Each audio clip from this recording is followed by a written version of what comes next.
cette année, je suis sûr que tu as dit que ça serait la tienne, que tu allais être à ton prime, que tu allais atteindre tous tes objectifs. Au final, qu'as-tu fait? Rien, ou alors pas grand-chose. Si tel est le cas, alors cette vidéo est faite pour... C'est Kylian, comment ça va bien? Moi ça va super. Alors aujourd'hui, on se retrouve pour la toute première vidéo dev perso de la chaîne. Donc voilà, j'avais déjà fait une vidéo retour pour me mettre en facecam, pour introduire du coup ça. C'est encore nouveau pour moi, vraiment, je suis pas très à l'aise. J'essaie de faire en sorte que ça se voit pas trop. Sans plus attendre, passons au vif du sujet. Donc là, on est bientôt en 2025 et on vient de passer un an, donc à être beaucoup à se dire que ça allait être notre année, que ça allait être notre prime, et pour au final pas faire grand chose. Et on est beaucoup dans ce cas-là, je pense, moi y compris. Alors cette vidéo va te donner 10 étapes simples et applicables au quotidien que n'importe quel adolescent peut mettre en place. Vraiment, rien de compliqué, rien de tiré par les cheveux, c'est juste un petit peu de détermination et de bon vouloir. Et grâce à ça, tu pourras commencer dès aujourd'hui à mettre en place des choses concrètes pour améliorer ton quotidien et atteindre tes objectifs.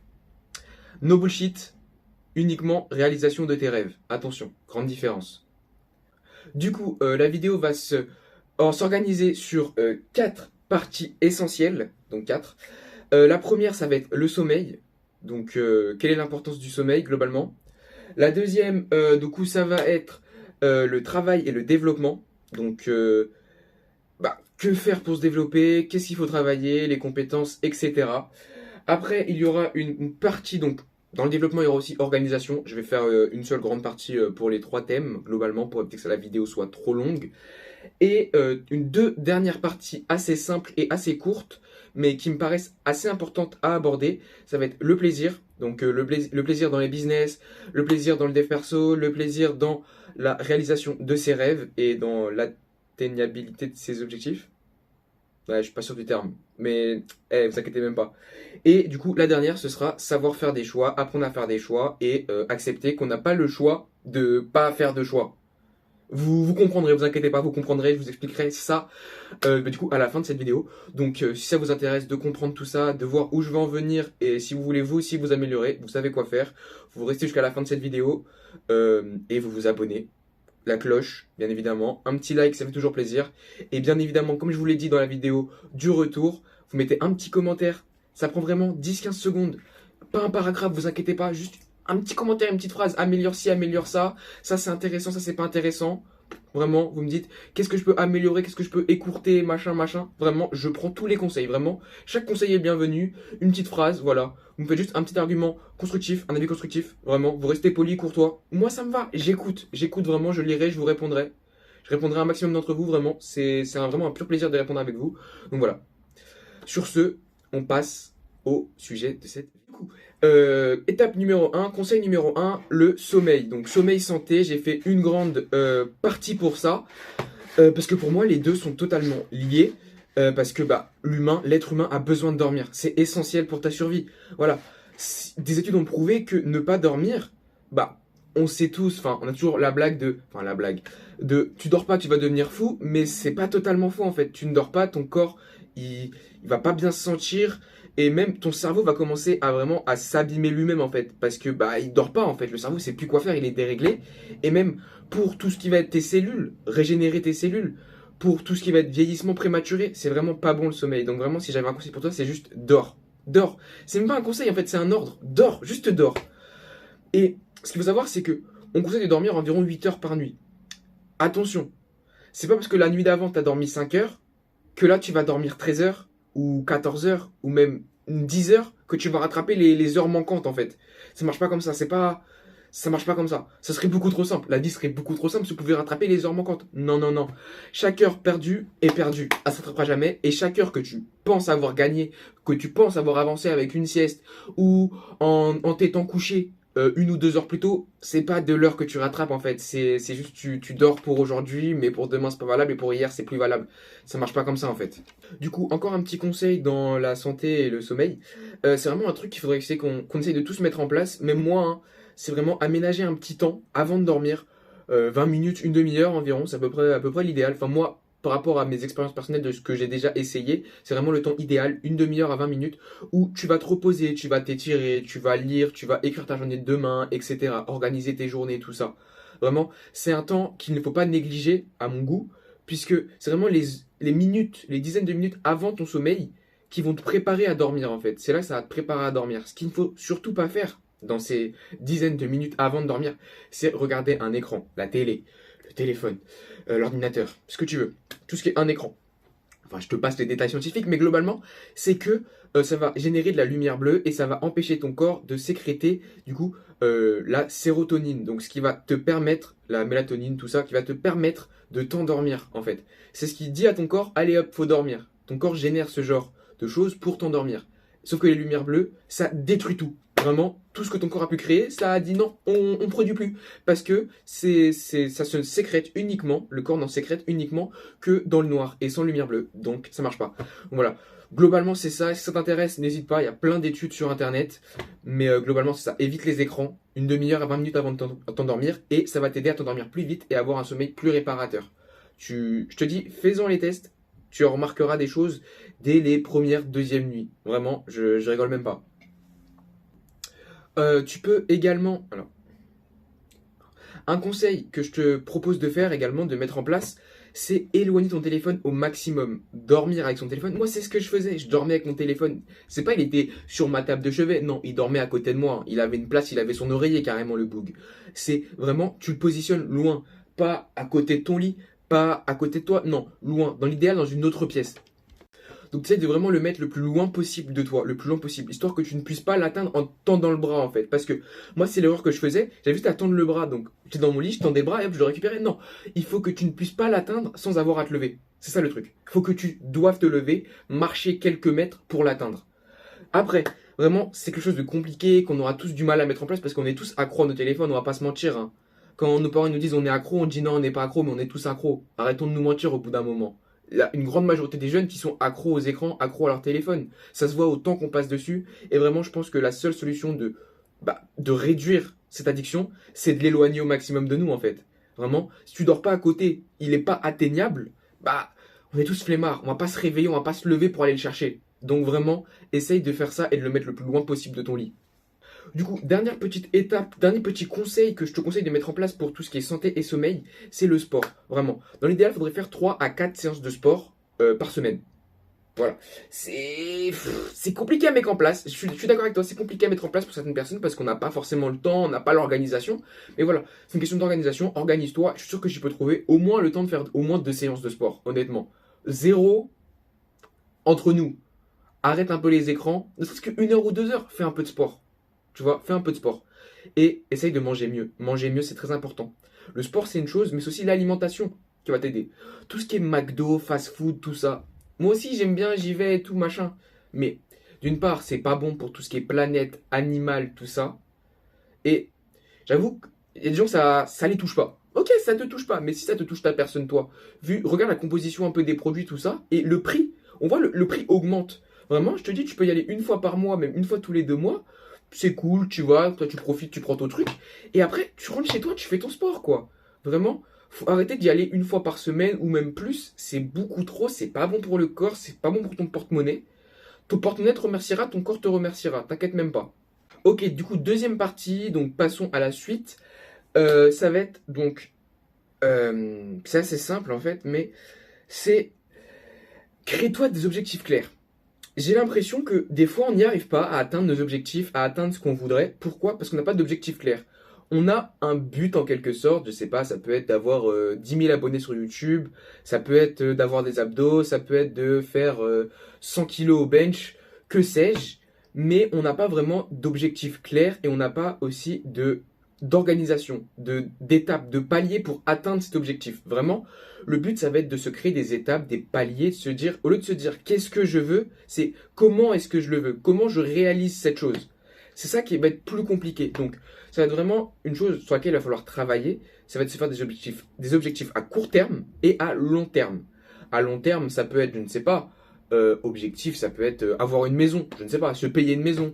Ça peut être avoir une moto, avoir une voiture, que sais-je. Objectif à court terme, ça peut être faire 2 séances de sport par semaine. Ça peut être améliorer ma moyenne générale. Vraiment des choses comme ça. Ça peut être même ranger ma chambre 1 à 2 fois par semaine. Ça peut être faire 1 heure de téléphone maximum par jour. Et écris-les toi. Au lieu de te dire je veux devenir meilleur, je veux être riche, je veux une Ferrari. Comment le faire? Comment atteindre ça? Comment te payer la Ferrari que tu veux? Voyez ou pas? Comment avoir 16 de moyenne? C'est pas juste je veux 16 de moyenne et je les aurai. Non, il faut se dire, bah ça passe par des révisions régulières, ça passe par reprendre mes exercices du cours, ça passe par différentes choses, ça passe par peut-être des cours complémentaires pour certaines personnes, ça passe par différentes façons pour la mémorisation. Faut vraiment travailler là-dessus, savoir qu'est-ce qui te correspond le plus, tu vois. Donc, ça va être vraiment, crée-toi des objectifs à court terme et dis-toi comment les réaliser tes objectifs à court terme et à long terme. Si par exemple moi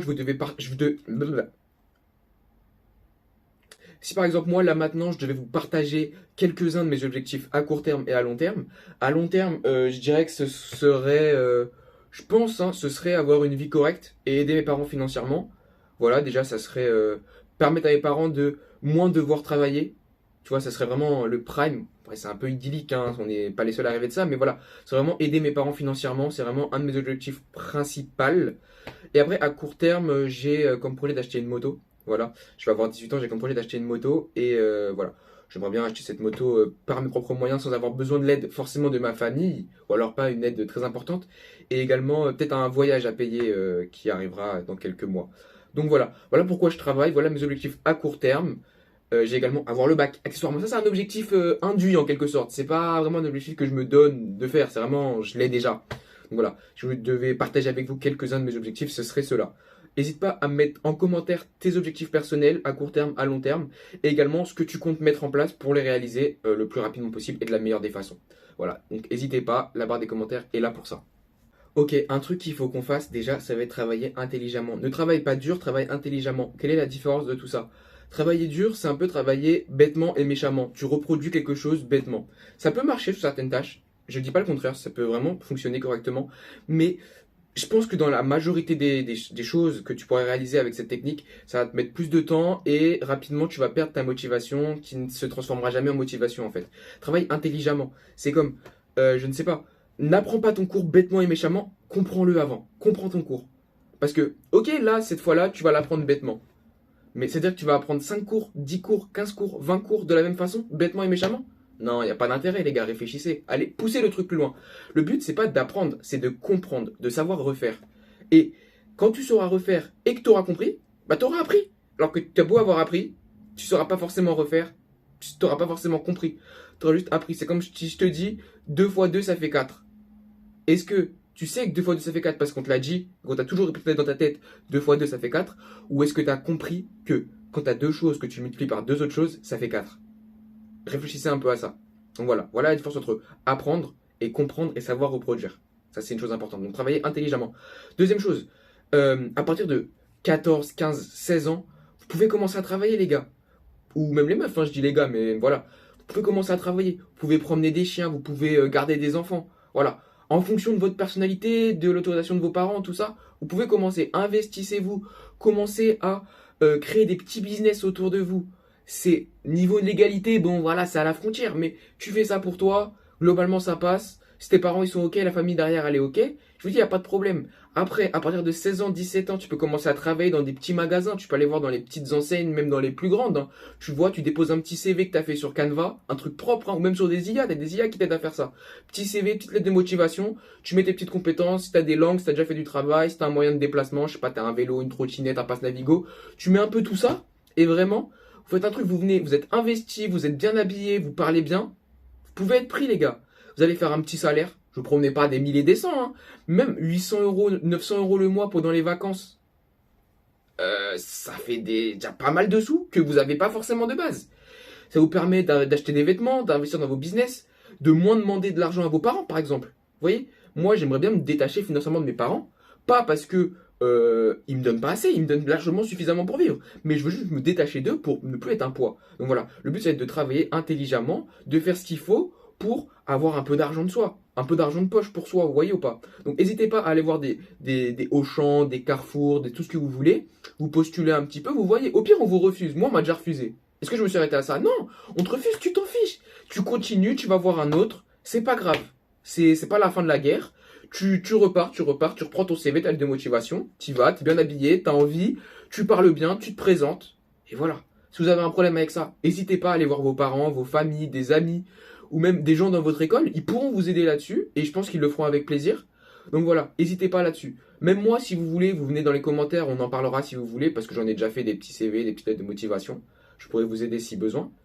Ok, on atteint une des dernières parties de cette vidéo. J'espère que pour l'instant ça t'a plu. N'hésite pas surtout à mettre un petit commentaire si tu as des petits conseils, des améliorations à me donner. Donc là, sur la dernière partie, ça va être le plaisir. Qu'est-ce que le plaisir? Quand je te parle de plaisir, je te parle pas de plaisir instantané qui arriveront maintenant. Je pense que tu vois de quoi je parle, hein, tout ce qui va être pornographie, déjà, pornographie qui touche énormément les jeunes, ce qui va être tout ce qui est addiction aux écrans. Voilà, évite tout ce qui est futilité de notre génération. Pour moi, c'est une futilité, hein, je trouve. Même si je suis dedans, mais je considère ça comme une futilité. Utilise ton temps restant, que tu n'utilises pas pour tes révisions, pour ton travail, pour ton développement. Utilise-le pour l'investir dans des choses de qualité, dans du temps de qualité, par exemple avec tes amis, avec ta famille. Profite avec eux plutôt que profiter toi-même avec des trucs débiles en fait. Je dis pas, des fois c'est cool de jouer à la play avec ses potes. Je dis pas, tu peux faire ça. Mais tu peux le faire 1 heure, 2 heures. Pas besoin de le faire pendant 5 heures ou 6 heures, vous voyez ou pas? Il y a une différence entre les choses. Prends du temps de qualité plutôt que du temps de quantité. C'est là, ils ont toujours la différence entre qualité et quantité. Voilà, c'est vraiment une grande différence. Vaut mieux un faible temps, une petite quantité de qualité qu'une grande quantité de basse qualité. Donc voilà, c'est vraiment là-dessus qu'il faut également travailler et réfléchir, selon moi. Ok, du coup, on a atteint la dernière partie de cette vidéo. Donc la dernière partie, ça va être sur investir en soi. Alors investir en soi, c'est une chose que je pense vous avez vu beaucoup sur les réseaux. Qu'est-ce que c'est investir en soi? Ça peut être à la fois mentalement, physiquement ou ça c'est un peu lié mentalement et physiquement, mais également financièrement. Et ouais, financièrement. Va falloir accepter que très peu de business ne demandent aucun investissement initial. Très peu. Quasiment aucun. Tout demande un investissement initial, que ce soit un investissement financier, je sais pas, se payer une formation, ou alors payer un ordinateur pour, je sais pas si vous faire du montage ou quoi, payer un ordinateur de qualité, ou alors, je ne sais pas, un investissement physique. C'est pas vraiment dans le business, mais je sais pas, tu veux des abdos. Bah, il va falloir aller au sport, c'est un investissement en soi. Et il faut comprendre que certains investissements sont risqués. Je vois des gens, même moi le premier, avoir peur de mettre 20, 30, 40, 50, même des fois plus de 100 euros dans un business, dans quelque chose, un investissement, dans une formation. Mais oui, l'argent ça tombe pas du ciel. Des gens sont riches, moi c'est pas mon cas honnêtement, je j'ai pas l'argent à foison dans ma famille.